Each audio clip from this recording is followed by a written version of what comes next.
Good morning, Boss State. It's literally 5:14. So, I just woke up like 30 minutes I ago. know, and you look like it too. Hey, not nice. Besides, you look a little different today, too. What is that supposed to mean? Um, Let's just get into the intro.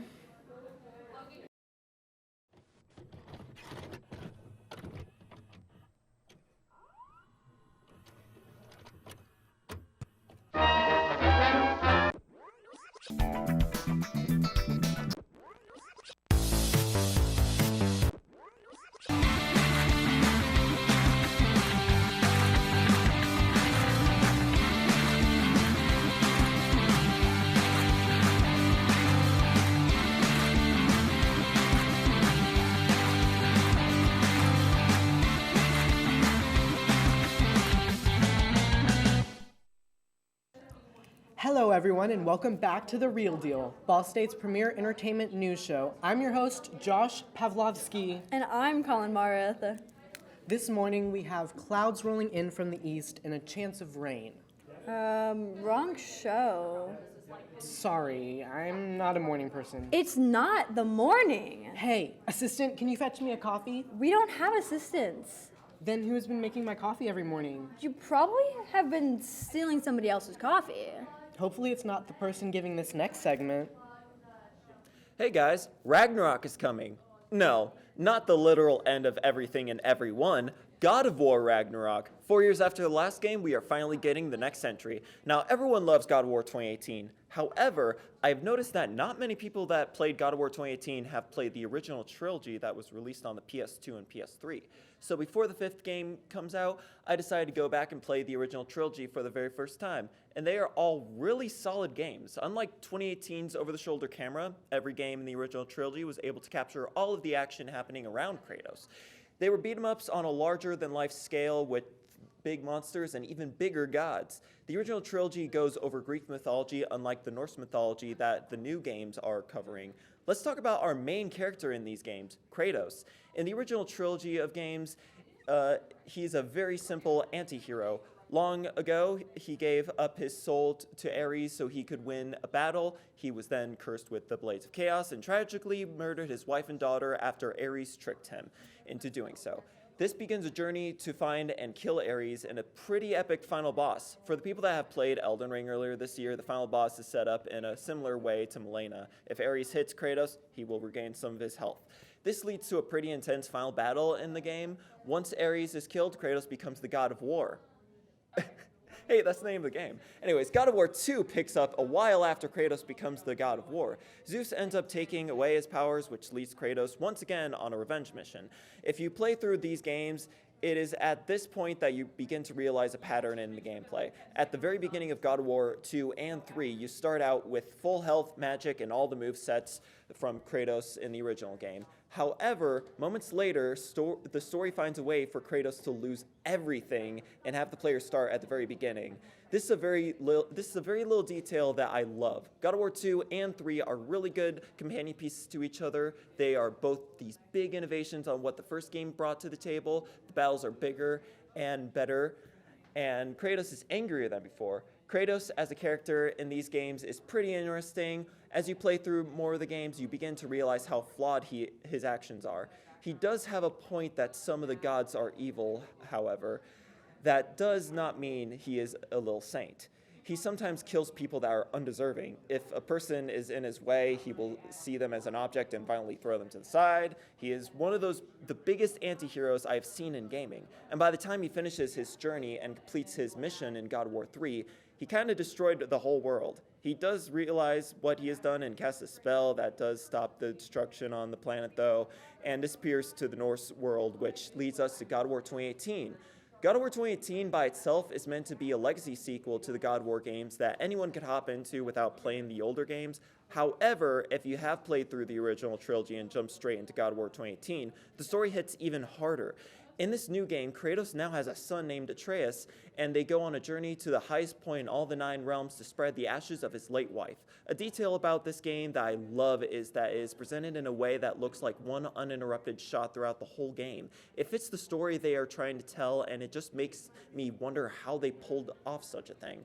The combat in this game is very different from the original trilogy. The camera throughout the entire game is over the shoulder. Kratos now has an axe that he can throw back and forth and call back like Stormbreaker from the MCU.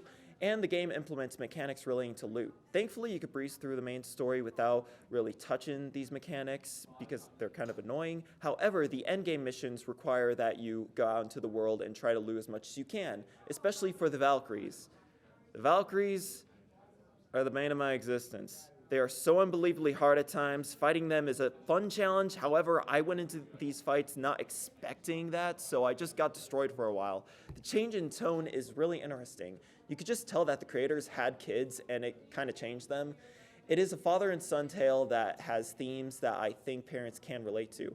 Kratos is obviously haunted by his past. He feels ashamed of what he has done, and although he knows that his son Atreus is part god, he refuses to tell him the truth out of fear that he will go down the same path Kratos did. He sees himself as a monster, and eventually his past comes back to him as the gods try to stop him and his son during their journey. The scene when Kratos finally tells Atreus that he is part god is one of my favorite scenes in a video game. A big moment that Kratos is scared about, not knowing what his reaction will be. And what is the first thing Atreus says after finding out that he's a god? Can I turn into an animal? It's so pure. God of War 2018 is a masterpiece that boldly took the series in a different direction and has won multiple Game of the Year awards when it came out. And after the ending of the game revealed Atreus being part giant because of his mother's heritage, finding out his true name is Loki, the winter to end all winters is coming, and Thor showing up at their doorstep with violent intentions, it is safe to say I am ready for the next game in the series. That's all I have to say today. Hope you're doing well. Have a good day. All right, dude, pull yourself together. Okay. Better now? Lots. Okay, good. How are you feeling, Collin? I'm doing great. Why? Well, after that big accident. What accident? Never mind. Next segment, please. Okay. Sisters, All Hallows Eve has become a night of frolic, where children wear costumes and run amok. In the words of one of the best witches of all time, that couldn't be more true. If you know what movie that's from, I love you. Anyway, let's get into a little of fright and delight this week on Kiana's Culture Crave.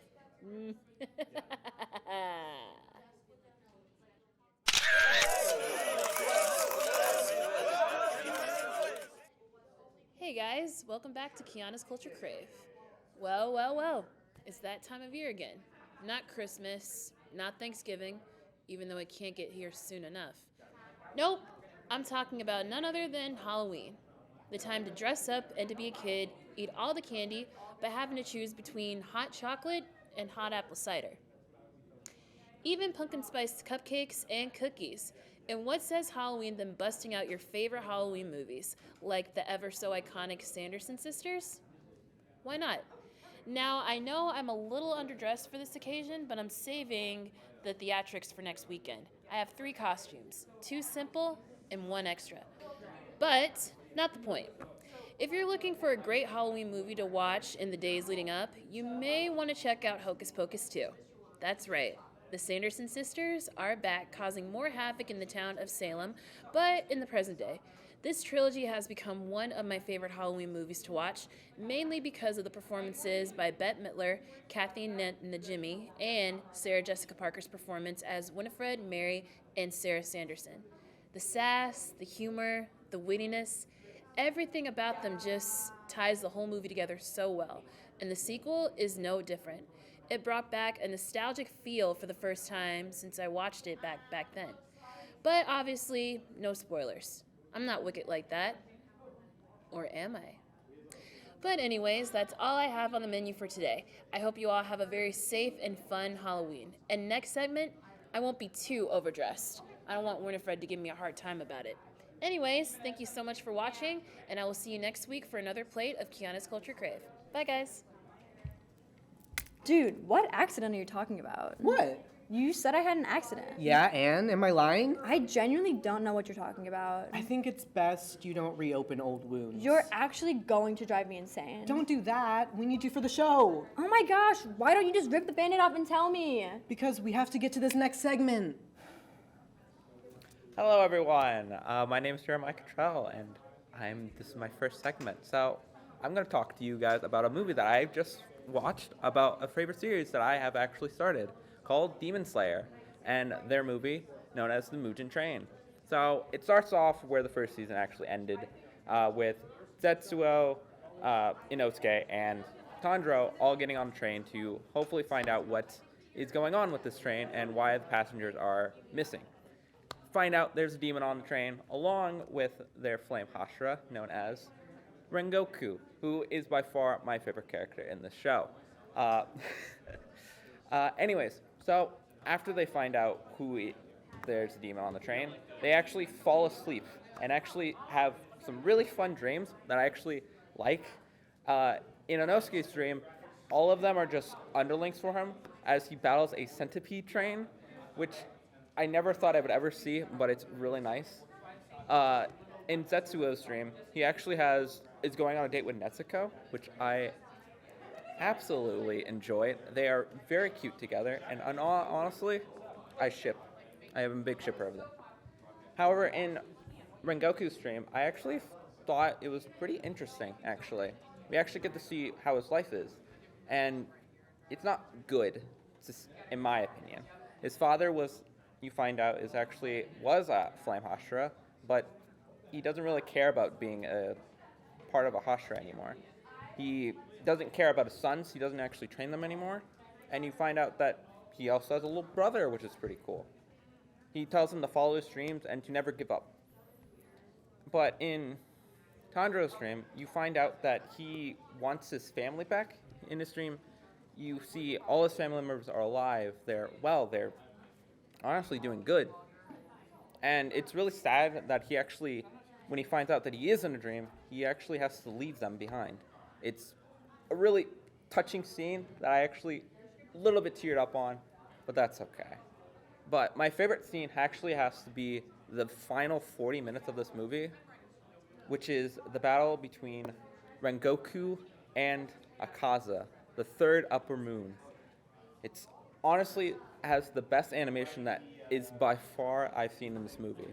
We've seen a lot of really cool shots of, Tanjiro and Inosuke fighting, but Rengoku shines in this scene.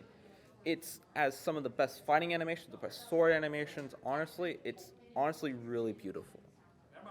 You see Akaza's demon arts shine. It's honestly really beautiful. The ending, honestly, is really sad, and it's honestly, I don't think I continue watching after the ending. But I probably will. I still have the second season to go, and I'm really looking forward to it. But that's all I have for you today. I'll see you in the next one. Bye-bye.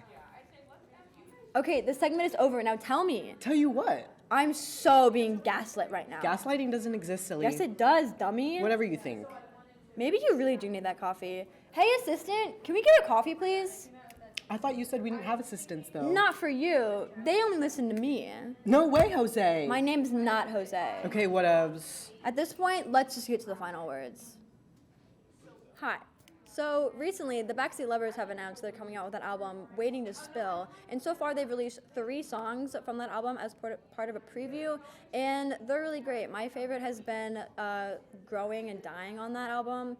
The Backseat Lovers have been my favorite artists for about a year now, and I would highly suggest everyone check them out. And peace out.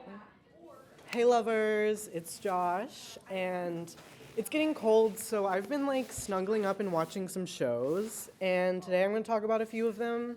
The first one is the first ever Marvel special presentation, Werewolf by Night, which premiered on October 7th. It's all black and white and super crazy. I think this is the new form that they're going to take on telling new stories instead of having to spend multiple films and multiple episodes of TV shows telling a story. They can do these one-offs, and I think that is awesome. But they still are doing shows, and the She-Hulk Attorney at Law series or season finale aired on the 13th, and it quite literally broke the fourth wall, but I'm not going to say much more. And if you loved Matt Murdock's cameo in No Way Home, you're going to love this. But let me talk about something else that deals with breaking. It's not breaking the fourth wall, maybe breaking and entering. It's Netflix's new original series, The Watcher, by Ryan Murphy and Ian Brenner, which premiered also on October 13th. I watched it all in one night, and I know that sounds kind of crazy, but I got really into it, and I watched it like The Watcher watches. But yeah, Ryan Murphy's really at it. I don't know what he's been doing. Like, he did the Dahmer show, like I talked about a few weeks ago. He did The Watcher, and AHS NYC premiered last night on the 19th of October with a 2-episode premiere on Hulu and FX. I watched like the first 10 minutes right before I came here, and it's really interesting, and I'm not going to say much more, but I'm going to give you one hint, Riverdale. So keep on just joshing this week, and remember, anything can happen in Riverdale.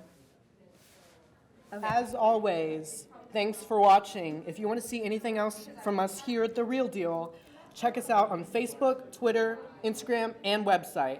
All Things Entertainment is right here. I'm Josh Pavlovsky, and this is... I'm Collin Mara. Thanks for watching. Woo!